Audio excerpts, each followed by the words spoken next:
우리 다시 한번 서로 인사 나눌까요? 서로 이제 보면서 사랑하시는 분을 향해서는 사랑합니다. 그리고 사랑하실 분을 향해서는 사랑합시다. 이렇게 서로 인사를 다시 나누겠습니다. 우리 사랑합니다. 네, 우리 사랑합시다. 할렐루야. 사랑합니다. 네. 여러분, 어제였습니다. 어제 저희가 토요 새벽 예배를 다 끝나고 다 이제 많은 분들이 피를 뽑고 혈액 검사를 했습니다. 그래서 사무실에 모여가지고 다 피를 뽑았어요. 근데 그 혈액 검사를 하면서 참 재미있는 광경이 펼쳐지더라고요. 어떤 분은 혈관이 잘 보여서 쉽게 그 피를 뽑는 분이 계시고, 어떤 분들은 혈관이 잘 안 보여서 여기를 꽂았다가 또 탄테 꽂았다가 괴롭게 막 피를 뽑는 분들이 계시더라고요. 마음이 아프더라고요. 그리고 또 이제 혈관에다가 주사를 넣습니다. 그래서 피가 나오기 시작하는데, 어떤 분들은 아주 천천히 피가 나오는 분이 계시고, 어떤 분들은 분수처럼 피가 막 솟구치는 분들이 계시더라고요. 여러분, 저도 피를 뽑았습니다. 제 피는 어떻게 나왔을까요? 예, 제가 다혈질이잖아요. 다혈, 피가 많잖아요. 그래서 가만히 있을 수가 없으니까 저도 솟구치듯이 이제 피가 나오더라고요. 근데 저는 그걸 보면서 두 가지를 생각했습니다. 생명과 생명력에 대해서 생각을 해봤어요. 우리 피를 모두 뽑은 사람들은 다 살아있습니다. 살아있으니까 피가 나왔죠. 그죠? 다 생명이 있었어요. 그런데 사람마다 생명력은 차이가 있더라는 거죠. 어떤 사람은 생명이 미약하게 흐르는 분이 계시고, 어떤 사람은 생명이 왕성하게 아주 활동적으로 흐르는 분이 있었습니다. 생명은 다 있었지만 생명력은 차이가 있었다는 거죠. 저는 목사니까 이것을 영적인 그러한 삶에 적용을 해봤습니다. 여러분, 우리 모두에게는 영생이 있는 줄로 믿습니다. 우리 모두가 예수님을 구주로 영접했잖아요. 그죠? 우리 안에 누가 계십니까? 예수님이 계십니다. 예수님 안에 뭐가 있죠? 생명이 있습니다. 그러니까 우리 모두는 다 생명을 가지고 있어요. 우리 모두에게는 다 생명이 있습니다. 그런데 사람마다 뭐가 다르죠? 생명력이 다르다는 거예요. 똑같은 영생을 받았지만, 똑같은 생명이 있지만, 어떤 사람 안에서는 이 생명이 미약하게 움직이고 있습니다. 점점점 그 생명력을 잃어가는 분도 계실 수 있다는 거죠. 근데 어떤 사람에게는 이 생명력이 왕성하게 움직이고 있습니다. 분수처럼 솟구치는 그러한 뜨거운 열정적인 그러한 생명력이 움직이고 있는 분이 계시다라는 거죠. 여러분께 여쭤보겠습니다.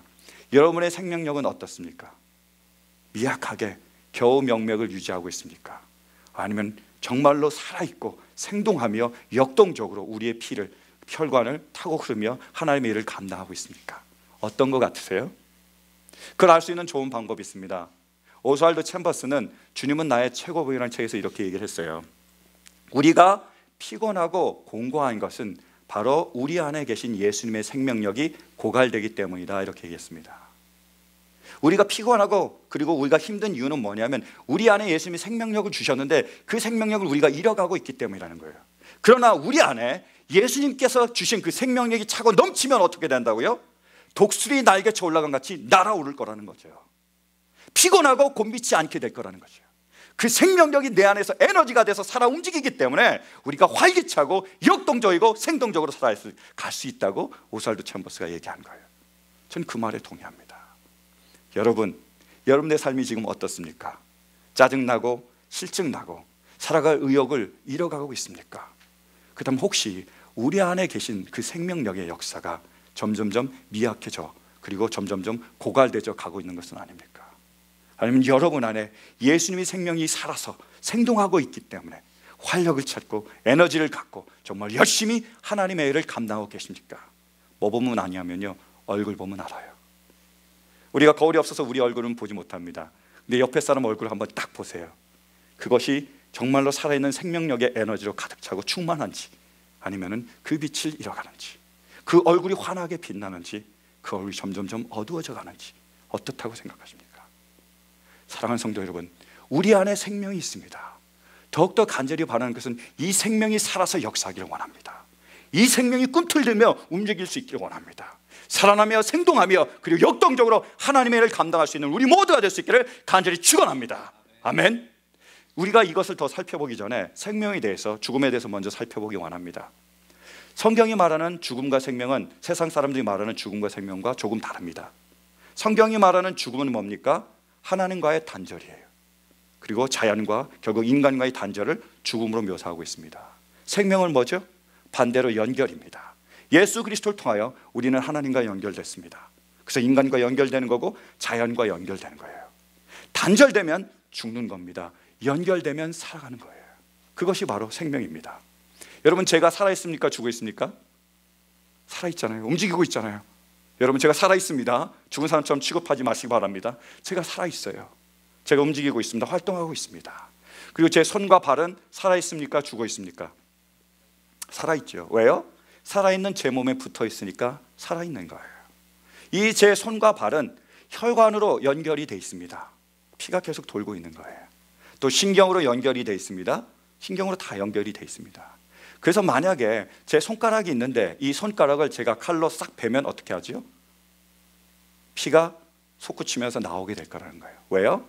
혈관으로 연결되어 있기 때문이에요. 피가 지금 흐르고 있기 때문입니다. 다시 말해서 살아있기 때문입니다. 그리고 제가 손가락을 베면 어떻게 될까요? 아프죠. 통증을 느낍니다. 왜요? 신경 조직으로 연결되어 있기 때문이에요. 그게 당연한 겁니다. 그것이 제 손가락이 살아있다는 증거죠. 근데 여러분, 제가 손가락을 칼로 뱄어요.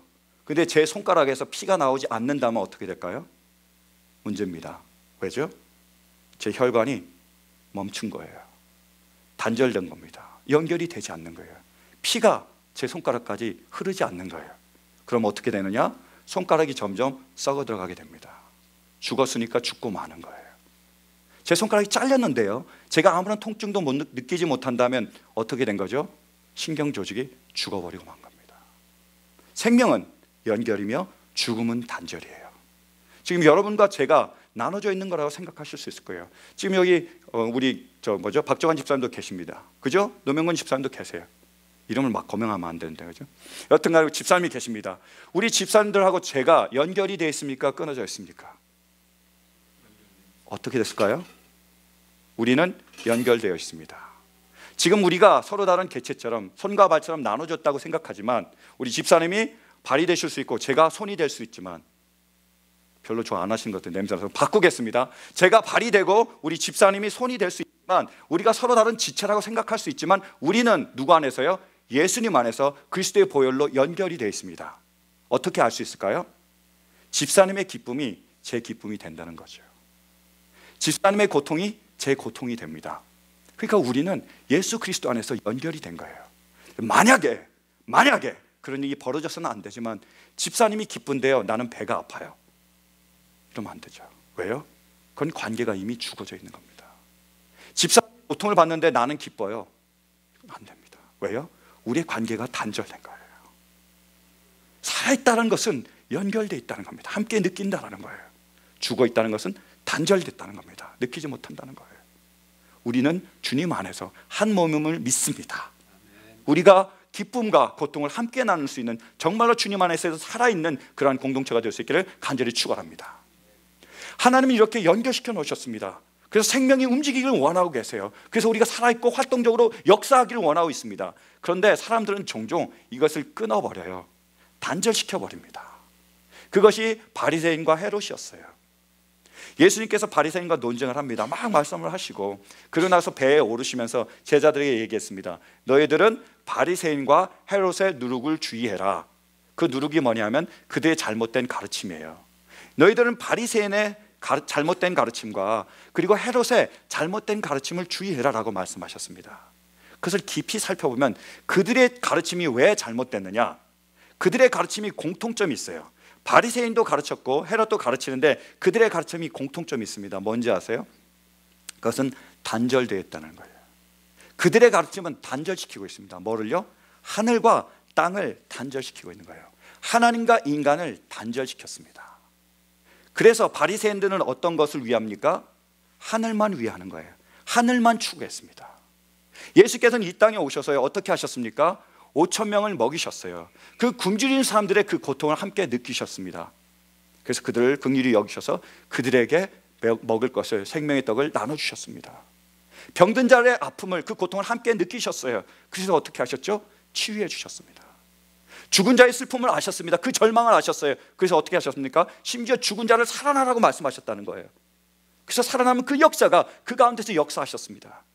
그런데 바리새인들은 어땠습니까? 사람이 살아나든 죽어가든 상관이 없다라는 거예요. 강도를 만났든 만나지 않았던 상관이 없습니다. 배고프든 안 배고프든 상관이 없어요. 이 세상은, 그리고 이 사람은 상관이 없다는 거예요. 뭐만 생각합니까? 하늘의 것. 예수님이 그 모든 기적을 일으켜 하셨는데 불구하고 그들이 원한 게 뭐죠? 하늘의 표적을 보여주세요. 하늘의 표적을 보여주세요. 이 땅의 표적은 필요 없습니다. 사람들의 표적은 필요 없습니다. 뭐요? 하늘의 표적을 보여주세요. 예수님이 보여주십니까? 보여주지 않습니다. 너희에게는 요나의 표적밖에 보여줄 것이 없다는 거죠. 단절되어 있습니다. 죽어 있었어요. 반대로 헤롯도 죽어 있었습니다. 그러면 헤롯도 잘랐는데 헤롯은 뭐만 위하는 거죠? 하나님의 일은 상관없다는 거죠. 땅만 위하는 겁니다. 그들은 하나님의 나라, 하나님의 영광 아무런 관심이 없었어요. 어떻게 되든 상관이 없습니다. 뭐만 관심 있는 거죠? 이 땅만이요. 자기가 형통하는 거, 자기가 성공하는 거, 자기가 부귀영화를 누리는 거, 그것만 관심이 있었습니다. 그래서 예수님을 만났을 때 얘기합니다. 나에게 표적을 보여주세요. 예수님 보여주십니까? 마찬가지로 보여주지 않아요. 왜요? 죽어있기 때문입니다. 죽은 곳에서는 능력이 나타나지 않아요. 죽은 곳에서는 생명이 나타나지 않습니다. 보여주지 않는 거예요. 예수님이 우리에게 원하신 것은 연결입니다. 생명이에요. 하나를 합치길 원하고 계십니다. 그런데 우리가 그러한 따름을, 가르침을 우리가 받고 있는 사람들이 있다는 거죠. 기도에서 그것이 나타납니다. 어떤 분은 기도하실 때 하늘의 것, 땅의 것을 나눠요. 그래서 어떤 분들은 뭐만요? 하늘의 것만 구합니다. 또 어떤 분은 나눠서요, 땅의 것만 구해요. 제가 알고 있는, 저하고 같이 일했던 그런 간사님이 계셨어요. 교회에서 일했던 그 여자 간사님이 계시는데 그분의 남편이 계셨습니다. 이 남편이 일을 하는데, 직장에서 하고 있는데 1년 동안 페이를 못 받는 거예요. 재정적으로 얼마나 힘들겠어요. 그리고 신분도 정말로 힘든 그런 신분이었습니다. 그래서 너무 힘들게 살아가는 거예요. 근데 이 가정에게, 그 남편분에게 좋은 소식이 전해졌습니다. 군대에서 그 한국말을 하는 사람을 뽑는데요. 그래서 그 사람을 뽑아서 그 군대에 들어가면 그 사병으로서 돈을 주고, 그리고 영주권 신분도 해결해 준대요. 거기에 들어갈 수만 있으면 다 해결되는 겁니다. 재정도 이제 월급을 받으니까 또 잘 주잖아요. 그러니까 다 해결이 되는 거고, 또 신분 문제도 다 해결이 되는 거예요. 너무 좋은 기회더라고요. 그래서 제가 너무 기뻐가지고 그 집에 찾아갔습니다. 그래서 나눴어요. 정말 잘 됐네요, 간사님. 정말 우리가 열심히 기도해서 꼭 들어가면 좋겠네요. 제가 얘기를 했어요. 그분이 뭐라 그러시는지 알아요? 자기는 기도하지 않는데요. 왜요? 그건 하나님의 나라, 하나님의 영광을 위한 기도가 아니라는 거죠. 인간을 위해서 정욕적인 기도니까 자기가 기도하지 않는데요. 어떻게 된지 아세요? 결국에 그 문이 닫혀버리더라고요. 그분이 그곳을 들어갈 수 없었습니다. 지금도 제가 전화를 해보면 힘들게 살아가고 계시더라고요. 너무 안타까운 거예요. 왜요? 잘라놓고 말았습니다. 기도의 생명력을 닫아버리고 만 거예요. 기도를 죽이고 있다는 생각이 드는 겁니다. 반대로 어떤 분들은 땅만 위해서 기도하더라고요. 자녀를 위해서 기도합니다. 자녀를 뭐를 위해서 기도하죠? 좋은 대학에 들어가게 해주세요. 열심히 기도했어요. 좋은 대학에 들어갔습니다. 그러면 그치지 않고 또 뭐를 위해서 기도할까요? 좋은 직장을 잡게 해주세요. 그러니까 좋은 직장을 위해서 기도했습니다. 좋은 직장에 들어갔습니다. 또 뭐를 기도해야 되죠? 좋은 배우자 만나게 해주세요. 그게 되게 중요한 것 같습니다. 그죠? 다른 것도 중요하지만 좋은 배우자를 만나야 되잖아요. 그래서 좋은 배우자 갖게 해주세요 해서 좋은 배우자를 만났어요. 근데 문제는 거기서 그친다는 거죠. 정말로 뭐를 위해서 기도해야 됩니까? 그 자녀의 믿음을 위해서 기도해야 되잖아요. 자녀의 구원을 위해서 기도해야 되잖아요. 자녀의 영원한 생명을 위해서 기도해야 되잖아요. 근데 그렇지 않다는 거죠. 땅에서 머무르고 말았습니다. 기도를 단절시켜버린 거예요. 기도의 생명력을 끊어버리고 마는 겁니다. 예수님은 그러한 기도를 우리에게 보여주셨지 않습니다. 예수님의 기도는요, 연결되어 있었어요. 땅과 하늘이 연결되어 있었습니다. 이거 인간과 하나님이 연결되어 있었어요. 한번 보실까요? 예수님이 겟세마네에 오르셨습니다. 땀방울이 핏방울이 될도록 3번 동안 간절하게 기도하셨어요. 예수님 무엇을 위해서 기도하셨습니까? 아버지야, 할만하거든 이 잔을 내게서 옮겨 주옵소서. 십자가의 모욕과 십자가의 그 고통이 얼마나 큰지 제가 잘 알고 있습니다. 할 수 있거든. 내가 그 고통에서, 그 모욕에서, 그 조롱에서 벗어날 수 있게 해주십시오. 누굴 위한 기도죠? 예수님 자신을 위한 기도입니다. 인간적인 기도이며 땅을 위한 기도입니다. 예수님이 그렇게 기도하셨다는 거죠. 그러나 뿐만 아니라 예수님 또한 어떻게 기도하셨습니까? 그러나 나의 원대로 마옵시고 아버지의 뜻대로 되기를 원하나이다. 아버지 뜻대로 내가 아무리 힘들지만 이 십자가의 고통을 감당할 수 있게 해주십시오. 하나님의 능력으로 내가 그 길을 담대하게 나갈 수 있게 해주십시오 라고 기도를 했습니다. 어떤 것을 위한 기도입니까? 하늘을 위한 기도입니다. 누구를 위한 기도죠? 하나님을 위한 기도예요. 예수님의 기도가 어떤 기도라고요? 연결된 기도입니다. 땅과 하늘을 나누지 않았어요. 땅과 하늘이 만나는 기도였습니다. 인간과 하나님을 나누지 않았습니다. 인간과 하나님이 만나는 기도였습니다. 여러분, 예수님이 누구시죠? 100% 하나님이시며 100% 사람이십니다. 인간과 하나님이 만나는 그분이, 인간에게 생명을 주셔서 하나님과 연결시키는 그분이 바로 예수님이십니다. 그러기에 예수님의 기도는 연결된 기도예요. 살아있는 기도입니다. 그러기에 성장하는 기도입니다. 예수님의 기도를 통해서 우리는 그 믿음의 성장과 기도의 성장을 볼 수 있습니다. 어디서 시작하죠? 땅에서 시작해요. 어디에 도달합니까? 하늘에 도달합니다. 인간으로부터 기도를 했지만 결국에 하나님께 맞닿는 기도가 바로 예수님의 기도입니다. 그것이 성장이라는 거예요. 예수님은 그 기도를 통해서 우리의 믿음이 성장하길 원합니다. 그래서 작은 것 하나라도, 땅의 것이라도 먼저 구하기를 원하고 계신다는 거죠. 문제는 우리가 이 연결을, 이 생명을 끊어버리고 맙니다. 우리는 물론 하나님을 위해서 기도해야 돼요. 하나님의 나라와 하나님의 영광을 위해서 기도해야 됩니다. 그것이 우리의 완성이며 그것이 우리의 목적입니다. 목표예요. 근데 어떤 분들은 이렇게 말씀하신다는 거죠. 하나님의 나라를 위하여 기도하지 않으면 하나님이 듣지 않으셔. 우리가 정욕대로 구하면 하나님께서 듣지 않으셔. 우리가 죄가 있으면 하나님께서 듣지 않으셔.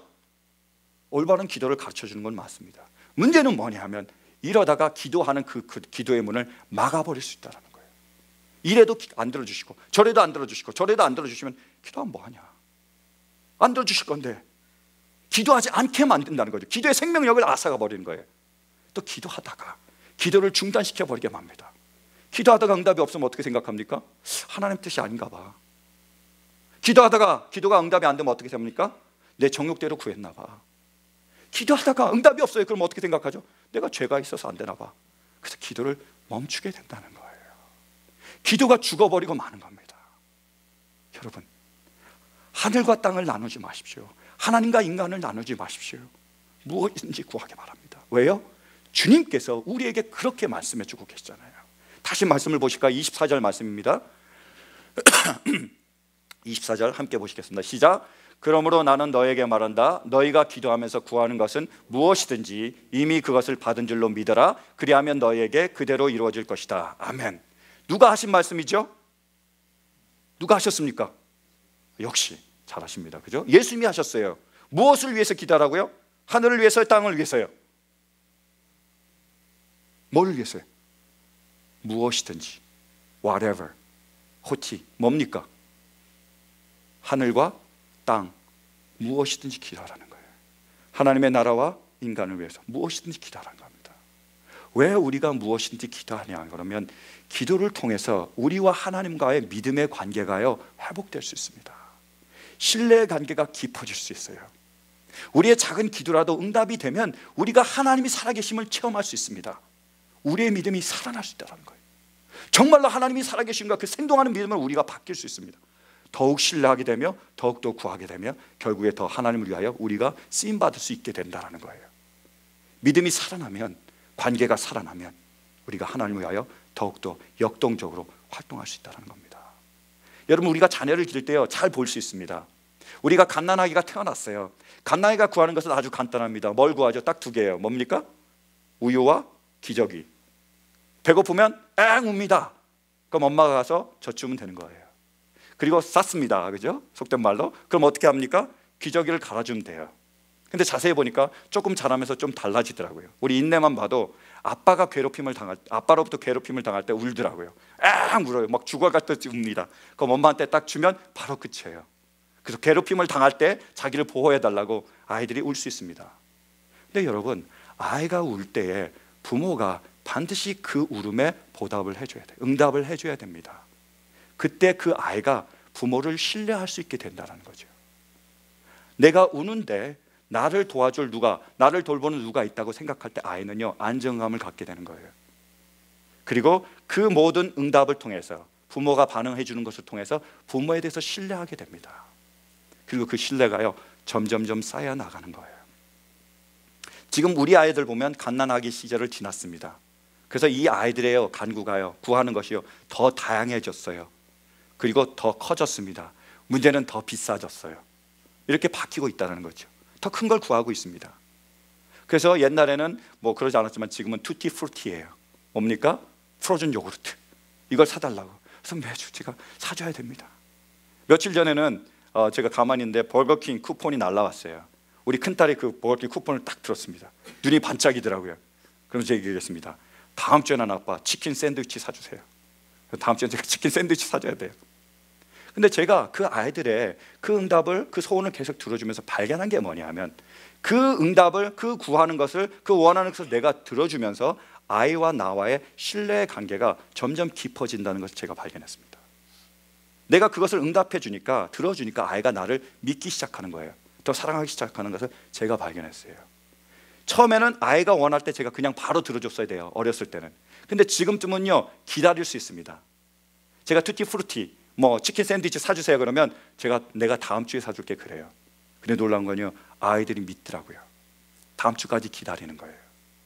그러다가 생일 선물을 자기가 원하는 것이 생길 때가 있습니다. 아주 비싼 거죠. 그래서 사달라 그러면 제가 바로 사줍니까? 내년 생일까지 기다려야 되잖아요. 그게 적으면 6개월, 길면 1년까지도 될 수 있는 거예요. 근데 놀라운 것은 아이들이 기다린다는 거죠. 처음에는 보여줘야 나를 믿던 아이들이 지금은 뭐요? 제 말만 해도 아이들이 믿어준다는 거예요. 왜요? 그 아이들이 작은 걸 구했을 때 내가 계속 신뢰를 보여줬잖아요. 나하고의 신뢰 관계가 쌓였잖아요.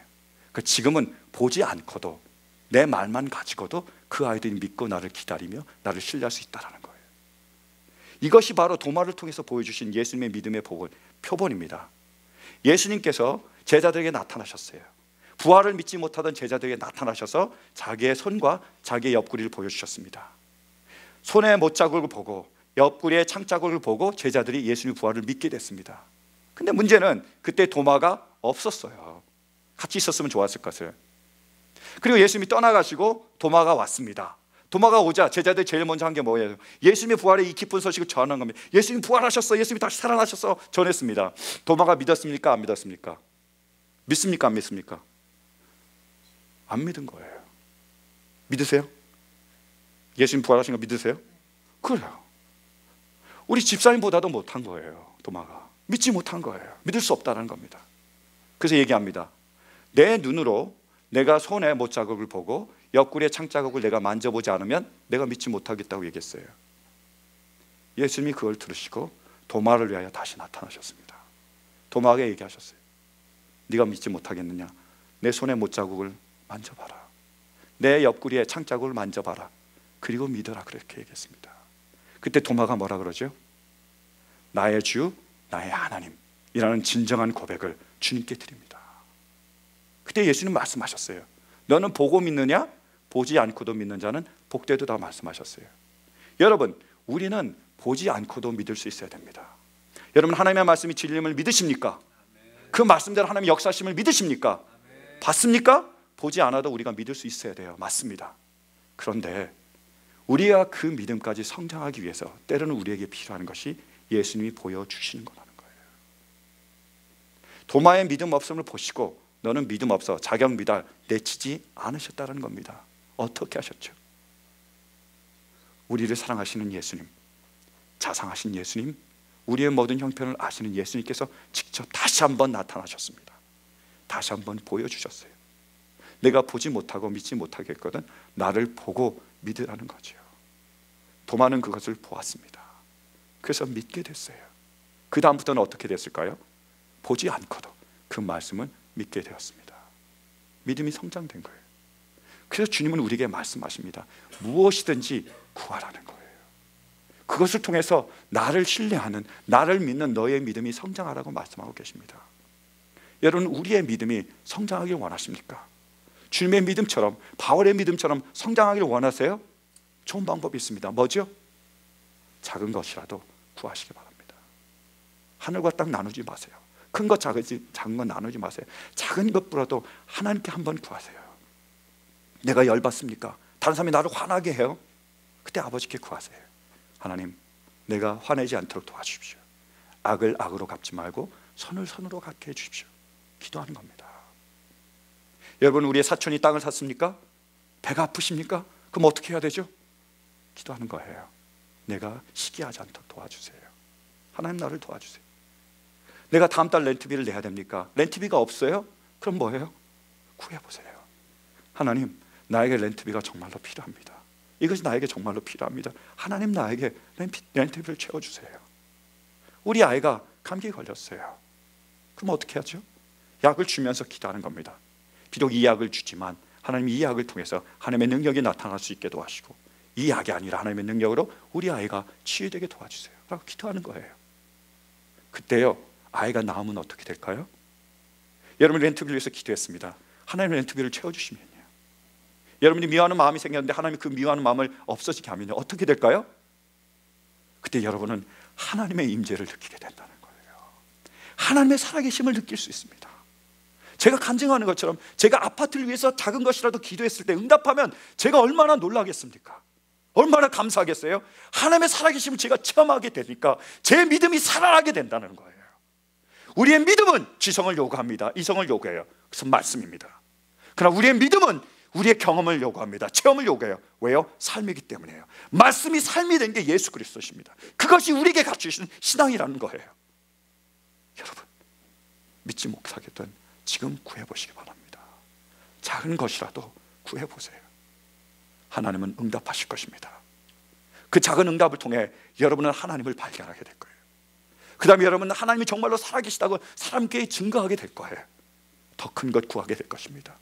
그리고 나중에는 하나님의 나라와 의를 구하는 여러분들 자신을 발견하게 될 거라는 거죠. 그것이 하나님이 원하신 것입니다. 그러면 하나님께서 우리에게 말씀하신 거예요. 뭐라고요? 무엇이든지 구하라고요. 사랑하는 성도 여러분, 무엇이든지 구할 수 있는 우리 모두가 될 수 있기를 간절히 축원합니다. 이제 말씀을 맺겠습니다. 지난주 타임즈에 The Latino Reformation 이라는 커버 스토리가 있더라고요. 그래서 제가 관심 있게 봤습니다. 어떤 내용인지요. 그걸 보니까 지금 라틴 사람들이 와서 그 카톨릭에서 개신교로 많이 개종을 하고 있대요. 뿐만 아니라 믿지 않은 사람들도 예수님을 영접하고 많은 사람들이 지금 개신교를 믿고 있대요. 그래서 2011년 통계에는 여기에 있는 라틴 사람들이 17%가 개신교랍니다. 근데 그들이 예상하기를 2050년이 되면 29%가 될 거래요. 제가 생각했습니다. 그냥 예상할 건데 30%라고 해도 되는데 이렇게 어렵게 29%를 하냐 생각을 했지만 얼마가 되는 거죠? 거의 배가 뛸 거라고 예상하고 있는 거예요. 급격하게 그러한 예수님을 믿는, 그리고 개신교를 믿는 사람들이 증가하고 있습니다. 그 원인 중에 하나가 바로 그들이 개신교를 통해서, 기독교를 통해서 하나님의 살아계심을 경험하고 체험할 수 있다는 거예요. 카톨릭에서는 자기가 체험하지 못했습니다. 너무 멀었다는 거죠. 사제가 있고, 그죠? 그리고 신부가, 추기경이 있고 신부가 있고 뭐 교황이 있고 이렇게 너무 멀어서 내가 하나님이 살아계심을 느끼지 못했다는 거예요. 말씀을 직접 볼 수 없었습니다. 찬양도 너무 멀었다는 거예요. 그런데 개신교로 와봤더니 직접 하나님의 말씀을 듣고 하나님의 음성을 듣는 겁니다. 직접 찬양하는 거예요. 직접 영광을 돌리며 기도를 통해서 놀랍게 역사하신 그 하나님을 봐서, 그 살아계신 하나님을 그들이 경험하니까 아버지께 나와서 정말로 그들의 믿음이 점점 성장하고 있다는 겁니다. 거기에서 그래서 한 예의 교회를 들었습니다. New Life Church예요. 그 New Life Church에는 말씀을 할 때 그 말씀을 통해서 직접 하나님의 음성을 들으려고 합니다. 설교 시간에도 펴놓고 계속 참고하면서 본대요. 그리고 찬양을 할 때 그들은 앉아서 그냥 찬양하는 게 아니에요. 일어서서 춤추면서 막 뛰놀면서 찬양하는 거예요. 너무 부럽습니다. 저도 춤추면서 찬양하고 싶은데 나라도 그렇게 해야 될까 생각해서 제가 할 때가 있잖아요. 뿐만이 아닙니다. 기도할 때요, 뜨겁게 기도합니다. 목소리를 높여서 기도하는 거예요. 간절하게 기도하는 거예요. 기도 가운데 치유의 역사가 나타난대요. 기적의 경험들이 체험된대요. 놀라운 일들이 나타난대요. 믿고 기도하니까요. 뿐만 아니에요. 나가서 가난한 사람들을 도와주고 있습니다. 집 없는 사람들을 도와다가 그들을 먹여주며 그들을 재워주며 그들을 사랑해주고 있어요. 놀라운 일들이 일어났습니다. 그래서 그 쓴 사람이 그렇게 얘기하더라고요. 그 교회는 단지 성장하지 않았다, 폭발했다. 저는 그 모든 그걸 보면서, 상황들을 보면서 그 기사를 읽으면서 이런 생각을 해봤습니다. New Life라는 단어에 제 눈이 고정이 되더라고요. New Life가 뭐죠? 새 생명입니다. 그 교회는요, 살아있는 교회였어요. 말씀 가운데 들려주시는 하나님의 음성을 듣는 교회였습니다. 찬양 가운데 임재하시는 그 하나님을 경험하는 그 교회였다는 거예요. 기도 가운데 역사가 나타나는 교회였습니다. 살아있는 교회였어요. 살아있게 성장하는 교회였습니다. 살아있게 하나님의 큰 일들을 감당하는 교회였다는 거죠. 너무 부러웠습니다. 이것이 하나님이 우리에게 원하시는 것이 아닙니까? 생명이 있는데 이 생명이 점점 미약해져서 죽어가는 것이 아니라 살아서 견딜 수 없어서 밖으로 뛰쳐나가는 그러한 믿음이 진정한 살아있는 생동하는 믿음이 아닙니까? 그 교회가 되기를 제가 간절히 원했습니다. 아버지께 그런 교회가 되게 해달라고 기도드렸어요. 사랑하는 성도 여러분, 하나님이 살아계심을 믿으십니까? 믿으십니까? 하나님 지금 우리 가운데 역사하심을 믿으십니까? 그러면 구하세요. 작은 것이라도 구하시기 바랍니다. 그 겨자씨만한 믿음이 있다면, 그 적은 믿음이라도 있다면 이 믿음 가지고 아버지께 구하세요. 우리가 구할 때 하나님은 응답하실 것입니다. 하나님의 응답하심을 통하여 여러분은 하나님의 살아계심을 보게 될 거예요. 그리고 하나님의 살아계심을 증거하게 될 것입니다. 더 큰 것을 구하며 하나님의 나라와 하나님의 영광을 위하여 쓰임받는 귀한 하나님의 살아있는 크리스천이 될 줄로 믿습니다. 간절히 바라는 것은 먼저 작은 것이라도 아버지께 구하고 응답받을 수 있는 우리 모두가 될 수 있기를 간절히 바랍니다. 이 믿음의 기도를 통하여 작은 것이라도 간절히 구하는 이 기도를 통하여 우리의 교회가 하나님의 교회, 살아있는 교회가 될 수 있기를 간절히 축원합니다. 우리 함께 기도하시겠습니다.